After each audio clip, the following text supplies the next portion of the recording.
Hello everybody, I hope you're having a wonderful day, and today we gotta talk about this.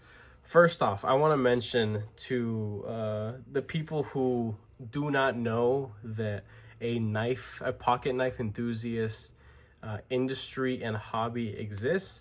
There are people who review premium price ranges all over the place of different knives, different manufacturing, all this kinds of stuff. I am a pocket knife enthusiast review channel, not a tool company review channel. So if you're a tool guy and you clicked on this video because it's, Craftsman and this is your favorite brand or something like that, I'm going to do my absolute best to hold this to a different standard than what I am used to. But the hardest thing about this is that this knife is actually stupidly impressive for what it is. Now, not so much the materials, but the execution of how this thing actually feels. Let's get into it. So it is actually available on Amazon, and this is where I was shown that it was available. A coworker of mine told me, hey, I know you like knives. I know you have a large collection, expensive knives, yada, yada. I have this Craftsman knife and I think it's pretty neat. Are you willing to take a look at it? And I was just like, yeah, sure. Let me take a look at it. I'll sharpen it for you as well. I don't mind. I gave it a couple flicks and I swear to you guys, my mind was just like blown out of my skull, because you're going to want to sit down for this if you don't know how much this thing cost. It's an $11 knife. $11. A $10 bill and a $1 bill, and you can own something that feels this good. Now, performance-wise, it's going to be a little different. The listing on Amazon is a little misleading, and I don't know what the original packaging looks like on this particular product, but it says here on the listing, Craftsman pocket knife, ball bearing, assisted opening. Craftsman clearly doesn't know what a assisted opening knife is, and neither does their marketing team. They should all be fired because they clearly suck just based off of that little misunderstanding there. This is not an assisted knife as in like spring assisted. There is no spring to this. This is a traditional, or I guess a modern detent ball and hole and track system, and that is what majority of knives in the hobbyist part of this whole thing, that's how a lot of those knives are built. I kid you not, this knife feels like knives that I've handled that are around the $100 price range and even more.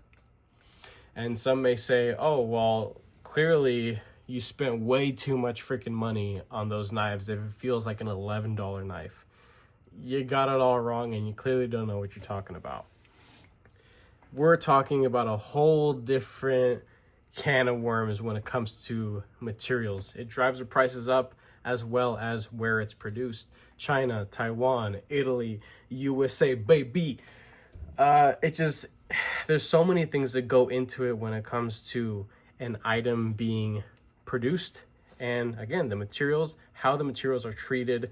And let's go ahead and look at the listing here. I have my laptop pulled off to the side. I wish I was savvy enough with editing to be able to just split screen or do something interesting, but bear with me here. So it says, what does it say right here?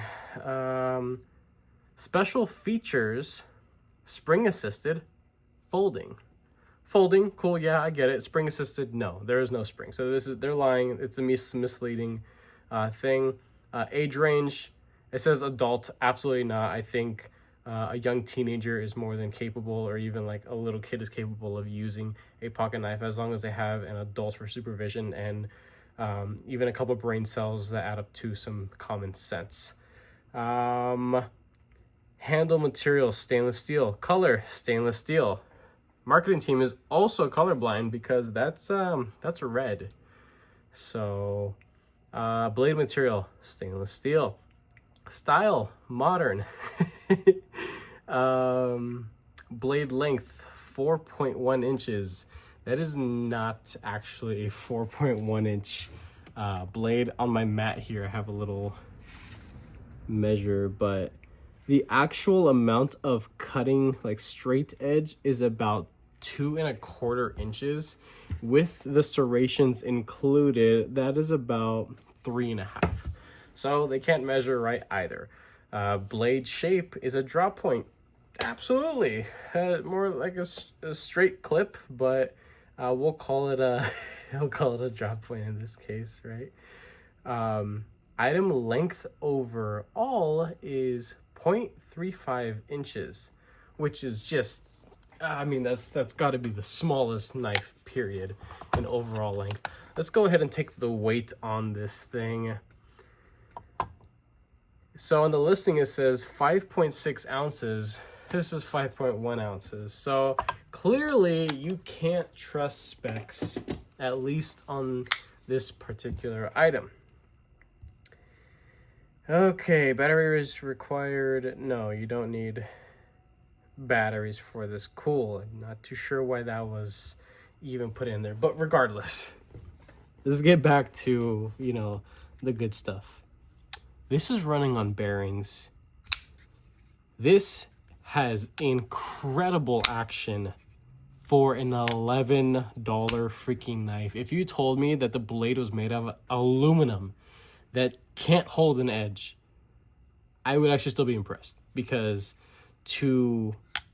for a company, a tool company like Craftsman, to make an item like this puts to shame companies like Kershaw and Gerber, for example. And now if you think Kershaw, old Kershaw knives, and Gerber knives, if you think that those two companies make good stuff, they don't. They make junk knives typically, and they have a workaround of having actual spring assistance because they are incapable of actually creating a proper ball detent system. It takes too much precision work, takes too much time. It's easy to throw a little spring in there, couple little holes, bing, bang, boom. Like that's it. It's super easy to produce those kinds of knives. But the fact that Craftsman has somebody making this knife for them, an OEM that I don't know of, and it's not listed there, and even if it was, I wouldn't trust it. But this genuinely feels like a really, really good budget knife. Like if I swear to you, if I was blindfolded and somebody put this in my hand and they told me, just guess based off of the feel of the knife. And why do I talk about the feel so much? Well, I've handled over, I want to say 250 models, designs from all different types of manufacturers, US, overseas, doesn't matter. I'm very particular when it comes to how I prefer knives to feel, and I know what a good knife is supposed to feel like. Now, obviously, if you're blindfolded, you can't see what it looks like, you don't know the branding, and you clearly can't tell what the materials are if you're blindfolded. But by the feel alone, this is easily $100 knife. Swear. So, what we're gonna do is, I'm gonna do a little speed time lapse. I'm gonna tear this thing down, and I'm gonna get into this and really uncover like what the hell's going on in here, because I think this is worth doing that with. Alrighty, so took a little bit of finessing, but you're going to need a T6 and a T8 bit, preferably two different drivers, because everything is free spinning, which I didn't expect anything less for this design or price point.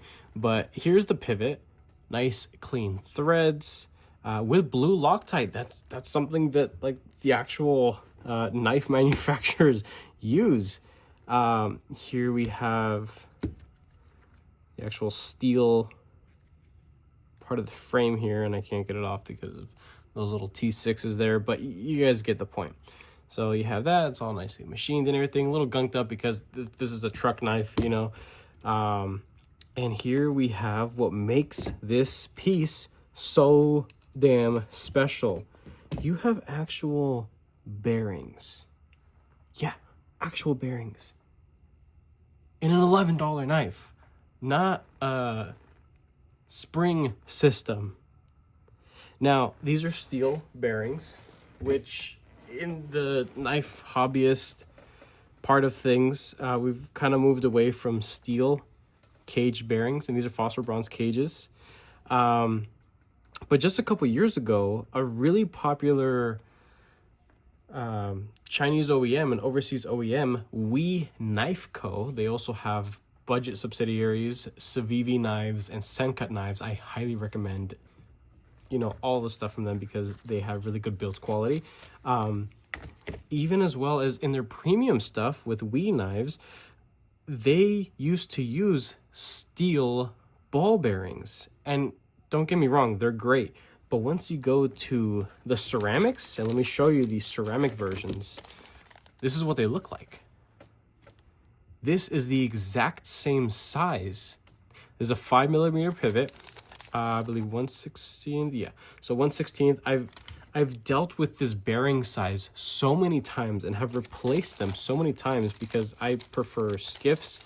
I'm an advocate for, Skiff Blade Works. They have, a shop here in the U.S. They produce high precision bearings, really thick walled, bronze cages. They look kind of coppery, right? But they're all ceramic balls, and there are more balls here than in the steel ones. So more surface area, smoother, yada yada, all that good stuff.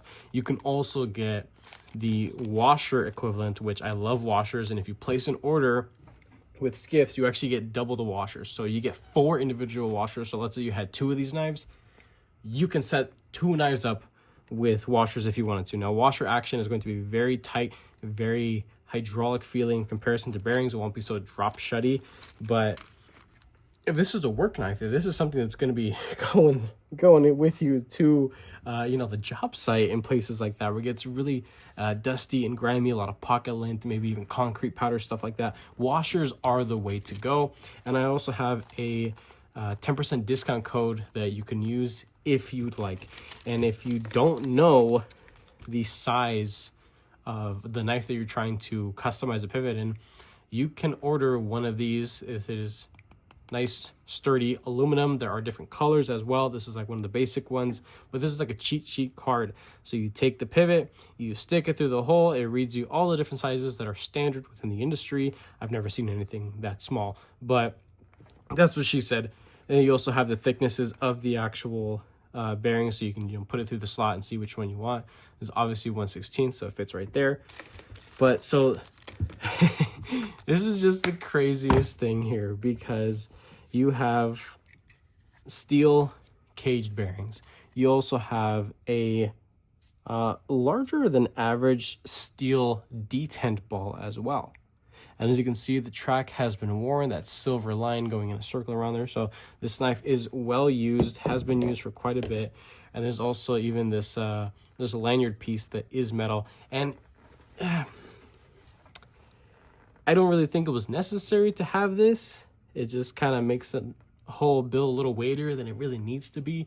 But if you are using this at a job site, maybe you're just used to having heavier duty tools and stuff like that. The good thing is that when this thing is assembled, the actual cutting edge is far enough away that it's not ever going to make contact with it, no matter how hard you close it shut or whatever. And that is a good indicator because none of the black coating has been removed there, so that's nice. Pocket clip, so it's actually tip down carry, which I'm not going to get into all that nonsense. It's not worth it here. This is not the video for that kind of topic. But let me go ahead and clean this blade up real quick so we can see how this thing is produced, or at least how it's finished.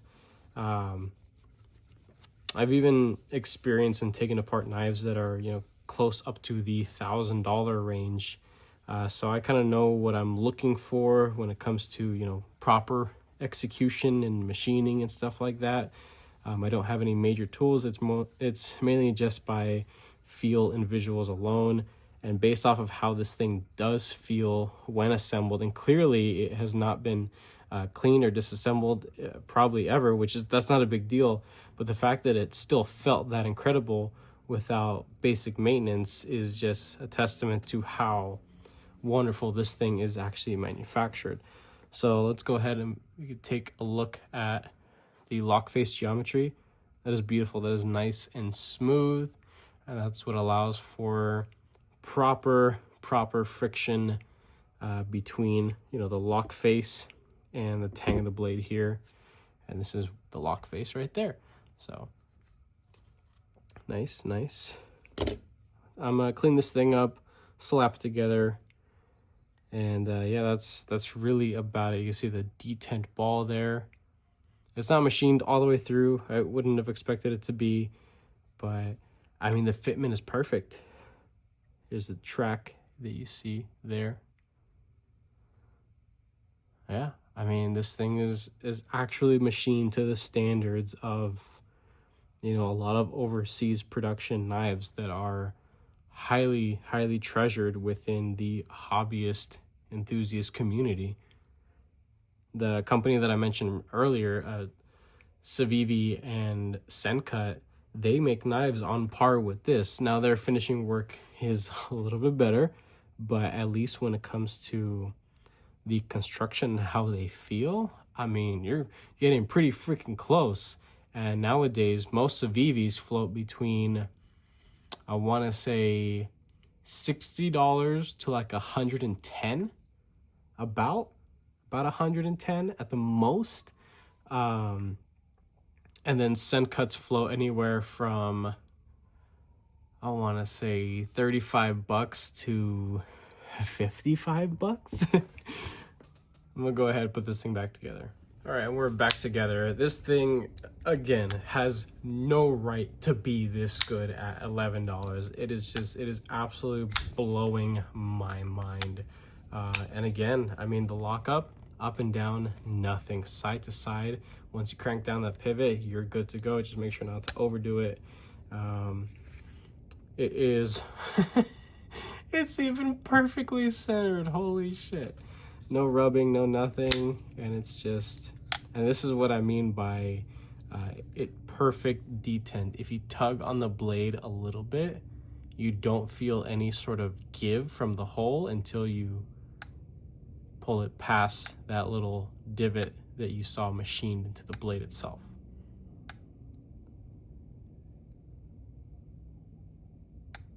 That's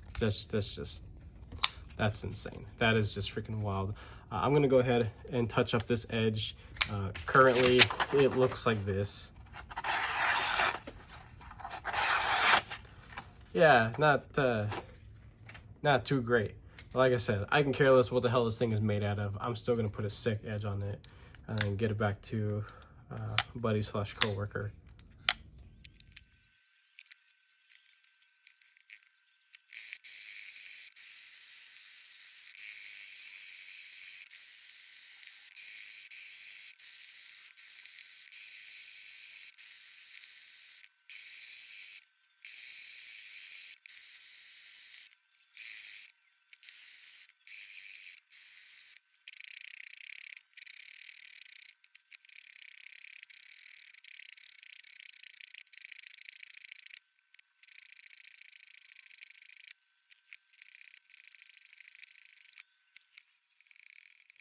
Alrighty, so sharpening is done. As you can see, I put a relatively quick edge on this thing.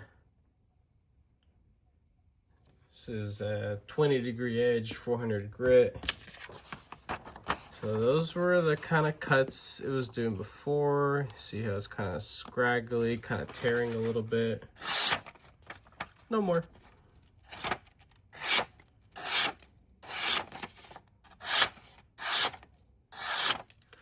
Nice, crispy edges. Plenty of aggression. Now again, this is just a stainless steel. I do not know the composition of the stainless steel that's listed. There are a bajillion different types of blade materials, but at least you're able to put an edge on it. So if this is going to be an item that you're interested in, I will link down what I can. I'll be adding this to my Amazon storefront, so if you want to go ahead and support my channel, it's probably the easiest way to do so. But yeah, that is it. This thing is just it's really, really impressive for obviously the price, and then, you know, the branding here. I'm not familiar with Craftsman tools, honestly. I'm not a tool snob. I could care less. If it gets a job done, it gets a job done. My main hobby right now is enthusiast grade and level pocket knives. That's just my thing. That's what gets my gears going. That's it. But yeah, so this thing is pretty darn impressive. If you enjoyed this video or found it educational in any way, shape, or form, go ahead and leave a like down below. If you are subscribed already, thank you so much. I appreciate all your support and your patience, of course. If you're not subscribed, please consider subscribing, so I put more videos and content coming your guys' way. With that being said, I hope you have a wonderful rest of your day.